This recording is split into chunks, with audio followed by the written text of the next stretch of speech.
2 ವಾರಗಳ ಹಿಂದೆ ಒಂದು ATM ದರೋಡೆ ಪ್ರಕರಣ ದಾಖಲಾಗಿತ್ತು. ಅದು ಗ್ರಾಮೀಣ ಪೊಲೀಸ್ ಸ್ಟೇಷನ್ ವ್ಯಾಪ್ತಿಯಲ್ಲಿ ಒಂದು SBI ATM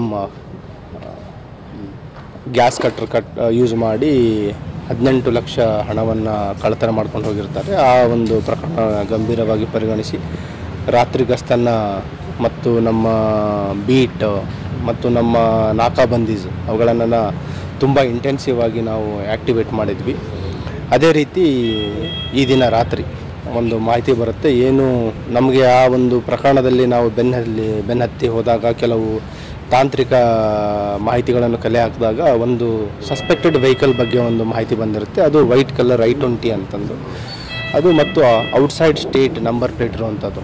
ಅದೇ ಹಿನ್ನೆಲೆಯಲ್ಲಿ ಇವತ್ತು ನೈಟಲ್ಲಿರುವ ನಮಗೆ ಒಂದು ಮಾಹಿತಿ ಬರುತ್ತೆ ಸಿಬ್ಬಂದಿಯವರಿಗೆ, ಒಂದು DL ಪಾಸಿಂಗ್ ಇರೋದು ಅನುಮಾನಾಸ್ಪದ ಒಂದು I-20 ವೆಹಿಕಲ್ ಮೂವ್ಮೆಂಟ್ ಬಗ್ಗೆ. ತಕ್ಷಣ ಇವರು ಸಬರ್ಬನ್ ACP ಅವರು, ಸಬರ್ಬನ್ ಇನ್ಸ್ಪೆಕ್ಟರ್ ಮತ್ತು ಅವರ PSI ಬಸವರಾಜ್ ಮತ್ತು university police station PSI police ಸ್ಟೇಷನ್ನ ಇನ್ಸ್ಪೆಕ್ಟರು ಅವರವರ ತಂಡಗಳನ್ನು ಕರೆದುಕೊಂಡು ಸರ್ಚ್ ಮಾಡಲಿಕ್ಕೆ ಸ್ಟಾರ್ಟ್ ಮಾಡ್ತಾರೆ. ಅದರಲ್ಲಿ ಸಬರ್ಬನ್ ಇನ್ಸ್ಪೆಕ್ಟರ್ ಸಂತೋಷ್ ಮತ್ತು ಬಸವರಾಜ್ ಸಬ್ ಇನ್ಸ್ಪೆಕ್ಟರ್ ಏನಿದ್ದಾರೆ ಅವರಿಗೆ ಒಂದು ಈ ವೆಹಿಕಲ್ ನೋಟ್ ಆಗುತ್ತೆ ಈ ನಮ್ಮ ಬೇಲೂರು ಇಂಡಸ್ಟ್ರಿಯಲ್ ಏರಿಯಾ ಕಡೆ.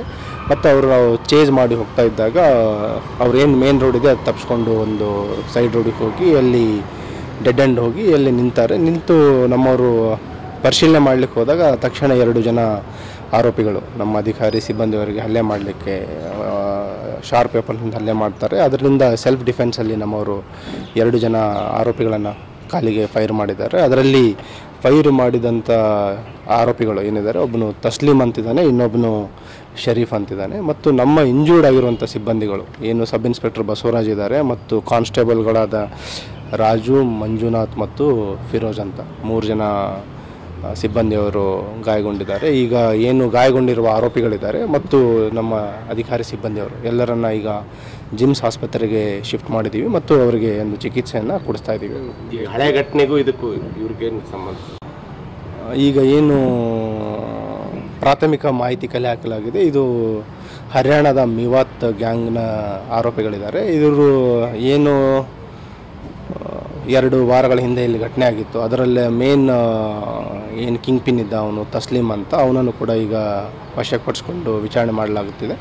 ಮತ್ತು ಈಗ ಆರೋಪಿಗಳದ್ದು ಏನು ಪ್ರಾಥಮಿಕ ಚಿಕಿತ್ಸೆ ಇದೆ ಮತ್ತು ಇನ್ನೂ 2 ಆರೋಪಿಗಳು ಈಗೇನು ವಶಪಡಿಸಿಕೊಂಡು ಸ್ಟೇಷನ್ ಕರ್ಕೊಂಡು ಹೋಗಿದ್ದಾರೆ, ಅವರನ್ನು ಕೂಡ ವಿಚಾರಣೆ ಮಾಡಿ ಮುಂದಿನ ಮಾಹಿತಿಯನ್ನು ತಮ್ಮ ತಿಳಿಸ್ತೀವಿ. ಟೋಟಲ್ 4 ಜನ ಆರೋಪಿಗಳು. ಅದನ್ನು ನಿಮಗೆ ಸ್ವಲ್ಪ ಮಾಹಿತಿ ಕಲೆ ಹಾಕಿ ಒಂದು 2-3 ಅವರ್ಸ್ ಬಿಟ್ಟು ನಿಮಗೆ ಡೀಟೇಲ್ಸ್. ಇದು ಇಲ್ಲೇ ಮಾಡಿದ್ರೆ ಅಥವಾ ಬೇರೆ ಎಲ್ಲಾದರೂ ಇದು ಮಾಡಿದ್ರೆ? ಈಗ ಪ್ರಾಥಮಿಕವಾಗಿ ನಮಗೆ ಮಾಹಿತಿ ಬಂದ ಪ್ರಕಾರ ಇದರಲ್ಲಿ ಏನು ಮೇನ್ ಆರೋಪಿ ಇದ್ದಾನೆ ತಸ್ಲೀಮ್ ಅಂತ ಇದ್ದಾನೆ, ಅವನ ಮೇಲೆ ಅರೌಂಡ್ 8ರಿಂದ 10 ಪ್ರಕರಣಗಳಿದ್ದಾವೆ. ಮತ್ತು ಇನ್ನೊಬ್ಬ ಏನು ಆರೋಪಿ ಇದ್ದಾನೆ ಇದರಲ್ಲಿ ಶರೀಫ್ ಅಂತ, ಶರೀಫ್ ಮೇಲೇನೂ 3 ಪ್ರಕರಣಗಳಿದ್ದಾವೆ. ಉಳಿದ 2 ಆರೋಪಿಗಳ ಮೇಲೆ ಒಬ್ಬನ ಮೇಲೆ 7 ಪ್ರಕರಣ ಇದೆ ಮತ್ತು ಇನ್ನೊಬ್ಬನ ಮೇಲೆ 1 ಪ್ರಕರಣ ಇದೆ. ATM ಮೇಜರ್ ಈಗ ರೀಸೆಂಟ್ ಅವರು ಮೋಡಸ್ ಆಪರೆಂಡಿ ಇರೋಂಥದ್ದು ಟಾರ್ಗೆಟ್ ಮಾಡ್ತಾ ಇರೋದು ATMಗಳನ್ನು ಹೆಚ್ಚಾಗಿ ಅವರು ಫೋಕಸ್ ಮಾಡ್ತಾ ಇರೋಂಥದ್ದು. ಇದಲ್ಲದೆ ಬೇರೆ ಬೇರೆನೂ ಇದ್ದಾವೆ. ಮತ್ತು ಇವರು ನೆಟ್ವರ್ಕ್ ಈಗ ಪ್ರಾಥಮಿಕವಾಗಿ ಅವರು ಹೇಳಿದ ಪ್ರಕಾರ ಬರೀ ಕರ್ನಾಟಕ ಅಲ್ಲದೆ ಬೇರೆ ಬೇರೆ ರಾಜ್ಯಗಳಲ್ಲೂ ಅವ್ರ ಮೇಲೆ ಪ್ರಕರಣಗಳಿದ್ದಾವೆ. ಹೈದರಾಬಾದ್ ಇರ್ಬೋದು, ನಾಗ್ಪುರ್ ಅಂತ ಹೇಳ್ತಾ ಇದ್ದಾರೆ, ಗುರುಗ್ರಾಮ್ ಹೇಳ್ತಾ ಇದ್ದಾರೆ, ರಾಜಸ್ಥಾನ್ ಹೇಳ್ತಾ ಇದ್ದಾರೆ ಮತ್ತು ಈವನ್ ಉತ್ತರಾಖಂಡ್ ಹೇಳ್ತಾ ಇದ್ದಾರೆ. ಸೊ ಈ ಏನವರು ಮಾಹಿತಿಯನ್ನು ನೀಡಿದ್ದಾರೆ ಅದನ್ನು ಖಚಿತಪಡಿಸ್ಕೊಳ್ಬೇಕಾಗುತ್ತೆ. ಅದು ಖಚಿತ ಆದ ನಂತರ ತಮಗೆ ಹೆಚ್ಚಿನ ಮಾಹಿತಿಯನ್ನು ನೀಡ್ತೀವಿ. ಬೀದರ್ದು ಇನ್ನೂವರೆಗೆ ಇವರು ಏನು ಮಾಹಿತಿ ನೀಡಿಲ್ಲ. ಈಗ ರೀಸೆಂಟಾಗಿ ಅವರು ಏನು ನೆಟ್ವರ್ಕ್ ಇದೆ ಹೆಚ್ಚಿನದಾಗಿ ಅವರು ಕಾನ್ಸಂಟ್ರೇಟ್ ಮಾಡ್ತಾ ಇರೋದು ATM ದರೋಡೆ. Okay, thank you.